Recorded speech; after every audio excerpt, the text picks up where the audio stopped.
All right, so kind of put up last year's groups. For some reason, I just noticed it as soon as I started recording. Whatever. Let's start over. Tomorrow is the in-season tournament for year 2. I think now every NBA player, every fan should know what the group play is about, what the in-season tournament is about, how you advance. Basically, you win in these groups, you move on. You don't win, you don't go on. And if you get to the Final Four, you go to Vegas. And if you win it all, you win $500K each play. Well, you don't win. The fans don't win $500K. Each player on the winning team is going to take $500,000 home. It is sponsored this year by Emirates. If you've ever been on an Emirates plane, it's very nice. It's very nice. Anywho, so we have the schedule for tomorrow, and it's going to be Tuesdays and Fridays. Tuesdays, it's going to be on TNT. And again, TNT does Tuesdays for now. I think it's going to shift over to Amazon. And on Fridays, it'll be ESPN Group. So that's going to be very interesting. So I had here all the Tuesday games. And every game tomorrow is going to be an NBA Cup game. So the courts are going to be painted differently. The intensity is going to feel like the playoffs. It's going to be very intense. If anything that you know about NBA players, it's groupies and money, baby. No. But it's going to be very important for these players to win. So tomorrow we're going to have at 7 o'clock Atlanta versus Boston. And that is Group C. They're going to only play teams within your group. So there's going to be a few teams that do not play. And you can look by the court to tell if it's an in-season tournament. If it's colored out, it's an in-season tournament. Anyway, next game is going to be Miami and Detroit. That's Group B. Charlotte and Orlando, Group A, is going to play tomorrow. The Knicks and the Sixers are going to be on TNT, and that is Group A.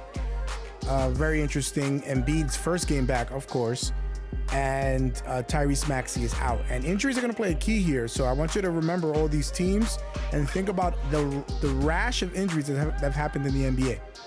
At 8 o'clock, it's going to be the Raptors and the Bucks. That is Group B. The Suns and the Jazz start the West Coast games, and that is going to be Group B.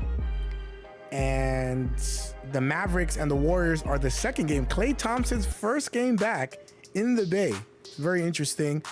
He's still salty over getting benched or whatever. I guess he felt and not getting a contract extension. He is mad. Let's take it out on the court, baby. Take it out on the court. It's going to be the Mavericks at Golden State. Golden State has been the surprise of the NBA season so far. I believe they're about 9-2, 9-3, something like that. They have come out the gates very fast.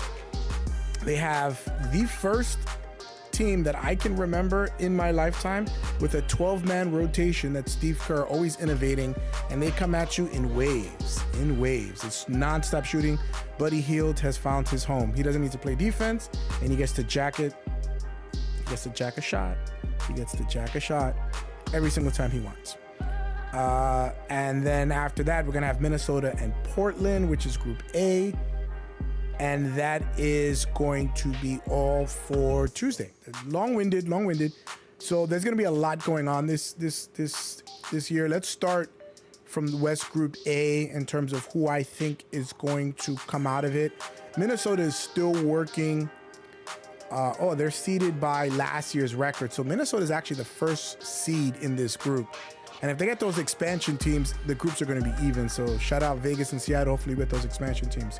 Anywho, Minnesota's the first seed. The Clippers are the second seed. They don't have Kawhi Leonard. The Kings have DeMar DeRozan now. The Rockets have been playing really well, and the Blazers are garbage. So you would figure it's going to be one of the top 4 teams. That's a kind of flip them to me. I'm going to say maybe the T-Wolves are the favorites there. They're pretty deep roster. The Kings have been playing well. The Rockets have been playing well. The Clippers have been playing well. So we don't know. I think that might be a group that everybody goes 2-2 type of situation, and it's a point differential. Now remember, every group is going to have a winner that advances, and out of the remaining teams, the best Is it the best two teams or the best team? I think it's one team. One team out of the second seeds who has the best record or the best differential, I don't know how they determine it, I don't remember, is going to move on as well. So I don't think there's going to be a second seed coming out of that group. It's too tightly packed in West Group A. So let us say the T-Wolves for now. Group B, everybody would normally pick OKC, West Group B. But because of Chet Holmgren's injury, Isaiah Hartenstein's injury, the Thunder today are starting a team entirely of 6'5" and under. It is a rec center team, and I don't know how you're going to deal with Anthony Davis in there. So, and the Lakers are the defending NBA Cup champs. Jazz and the Spurs are going to do nothing. The Suns lost Kevin Durant, so I'm going to have the Lakers favored here, even though they are the third seed. They're defending. They're pretty healthy. JJ Redick has been playing well. This is actually their prime. They actually got lucky that the Suns and the OKC Thunder have two major injuries with Chet Holmgren and Kevin Durant. So edge on the Lakers here. So I got T-Wolves, I got Lakers. For West Group C, it is the Nuggets who have been... The Joker is going to win another MVP. It's going to be 4 out of 5 years. His numbers are insane, and they have to be insane because the team sucks around him. He is putting up Wilt Chamberlain type numbers. I'm not even joking. Look up his numbers. It is insane. So they're there. The Warriors, again, should be favored because of their start. The Grizzlies have been playing well. The Pelicans have had the same injury bug that the Grizzlies had last year. The Pelicans are not going to do anything this year. Everybody's injured, including Zion. They're done. So it's going to be either the Mavs, the Nuggets, the Warriors, or the Grizzlies. And this feels like another group that's everybody's going to go 2-2, give or take. And who's going to win towards the end? The Nuggets did not put up a good showing last year. I don't think the Mavericks did either. Let us say for this type of pace, oh man, that's going to be tough. I am going to say I don't like the way the Mavs have been playing. I don't think the Nuggets are deep enough. I'm going to say both the Warriors and the Grizzlies are going to get out that group. One of them will be the second seed, something along those lines. Maybe one will go 4-0, one will go 3-1, or they'll both go 3-1. I don't know, something like that. But I feel those are the two best bets in terms of consistency this year. They're going to move on.